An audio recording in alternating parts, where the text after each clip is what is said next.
Jared Gary. And Jerry, what are you doing here today?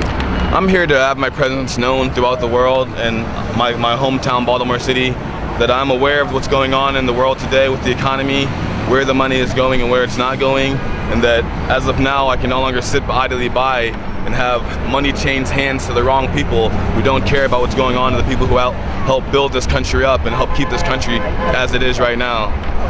Anything else? We're here for all of those who can't be. Stand up, everybody, stand up. Thanks so much. My pleasure, brother. Your name? My name is Lonnie Miller. And Miss Miller, why are you here today? Because it is time for the people to begin standing up and having our voices be heard. There has been big money influencing Washington for decades, and it's gotten to the point where if you're a large corporation, you're more of a person than the regular citizen because you have more of a say. It's time for America to come together and express ourselves and let out the anger so things can begin to change. No change is possible, has ever happened in this country unless regular Americans were behind it. And that's why we're here. Anything else, Ms. Miller? Medicare for all. Anybody who's ever gotten sick knows that the biggest death panel in the United States is an HMO. And at this point, I am paying more for health insurance than I pay for my mortgage. So I'm a small business person, have to buy it privately, can't join a group. Yeah, actually, I asked a friend. I lose it, I'm going to die. And they started but I don't know how we're ever going to afford to keep it going. Yesterday morning I had an answer. Your name, sir? Adam Laws. What is it? Adam Laws, L-A-W-S. Adam, and why are you here at the demonstration today? This guy behind me. Guy behind me, the guys are losing their homes, guys that are out of work. I'm here for those. It's time we stop the greed, man. Somebody said that a third of the city, of Baltimore City, lives below the poverty line. I can see that. And that's going to increase. I guarantee you we're struggling. Unless something is done. It's increasing every day. There are people who are struggling to go against it. I mean, people are losing their homes every day, so it's definitely increasing every day. You want to give your name? Oh, Valerie. Valerie. Anything else, Valerie? Just stop the greed.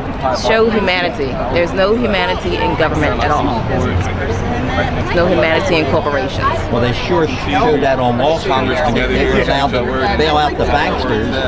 They were too big to fall, but it looks like if you're poor, it's okay. Absolutely. Put you out on the street. Exactly. You know, it's just so sad. It's so sad. I mean, we're sending money where it shouldn't go, and we got guys who are like living on the street and stuff. It's just ridiculous. Like I said, people losing their homes, their livelihoods, everything. It's time for it to stop. Thanks so much, Adam. Thank you. My name is Stephen Cece. I'm with the All People's Congress, and I'm out here today to show my solidarity with those who are mad and frustrated with high unemployment, with the banks being bailed out.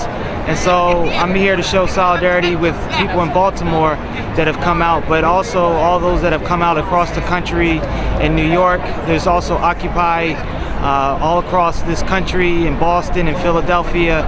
So I'm basically here to say that I'm in solidarity and that I'm tired of the banks being bailed out and Wall Street getting bailed out instead of Main Street.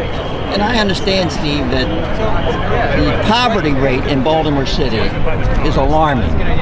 Is that correct? It's like a third of the it was actually reported last week in the Baltimore Sun that the latest census statistics show that poverty has increased by 20% in Baltimore. And we know Baltimore has always been a city with high poverty, so you just do the math, and a 20% increase, it just shows how bad things are. I mean, Baltimore is blighted with abandoned housing, high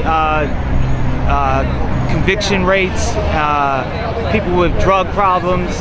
These are all indicative of, cities that have high poverty, lack of jobs, and things of that nature. So it's fitting that we are out here, which this is sort of the center of wealth in Baltimore, to show that we are disgusted and that we want improvement. We want things, jobs, education, healthcare, and these things in Baltimore.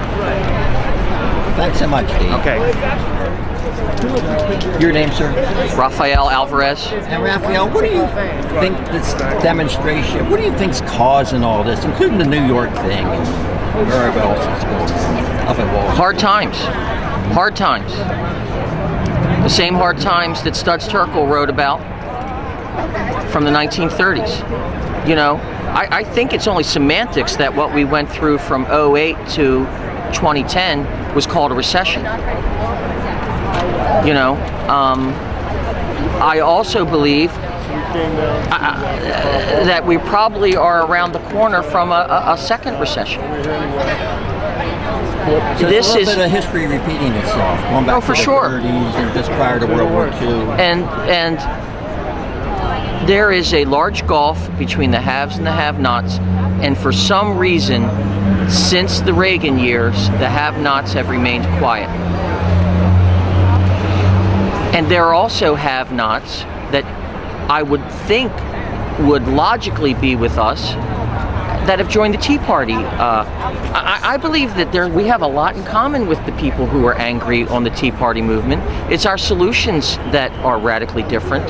And I would like some outreach. I would like to find common ground with the people. Everybody's pissed off, but where's the common ground? I don't think selfishness and greed is the answer. Selfishness and greed seems to be what got us here in the first place. I believe people want to work.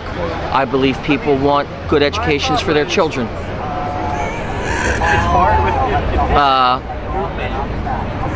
The regular average working American, I think, should wake up to see that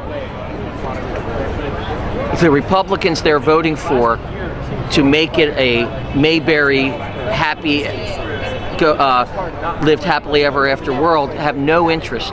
Why working people vote against their own self-interest is beyond me. There have been books on it. And your name? Is Sharon Black, and I'm with the All People's Congress. Sharon, how do you feel about this demonstration that's entitled Occupy Baltimore? Well, first of all, we're excited. I just got back from New York City at the occupation there, and I witnessed the 700 people who were arrested, and was part of a group, the Bail Out the People movement, who held a major demonstration against police brutality and the way they've been treating the demonstrators in New York City. But our members in New York are, working and involved in the encampment. But I'm very excited that it's happening here in Baltimore. In fact, our group is, we came here really to logistically look at stuff so that we could figure out getting a tent down here. Our members, many work, some are unemployed, some of us are older, but we're going to be sleeping out. And so we have to figure out how we're going to staff the tent, food. I'm too old, I got to get an air mattress for myself because I'm arthritis, but the younger people, my son, he doesn't have that kind of problem. We're going to be sleeping out. So we're kind of excited because this is long overdue. And so our slogan really is occupy, sit down, and strike. And this reminds me, we were out in Wisconsin, it reminds me of that. And hopefully others will be encouraged by what the kids and the young people are doing.